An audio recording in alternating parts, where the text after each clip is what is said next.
যশোরের মনিহার, মুরলী, new market, Daratana সহ শহরের বিভিন্ন স্থানে পথচারীদের মাঝে ইসলামী ছাত্র আন্দোলন যশোর পরিশাখার উদ্যোগে বিশুদ্ধ পানি, শরবত ও স্যালাইন বিতরণ করা হয়েছে।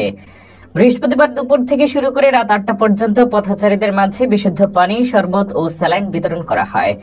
এ সময় উপস্থিত ছিলেন যশোর জেলা ইসলামী ছাত্র আন্দোলনের সভাপতি মোহাম্মদ ইমরান হোসেন, যশোর জেলা শাখার সাধারণ সম্পাদক মোহাম্মদ আজিজুর রহমান, যশোর পৌর শাখার সহ সভাপতি মোহাম্মদ রফিকুল হক রিফাত, পৌর শাখা সাধারণ সম্পাদক মোহাম্মদ জাহিদ হাসান সহ আন্দোলনের নেতৃবৃন্দ।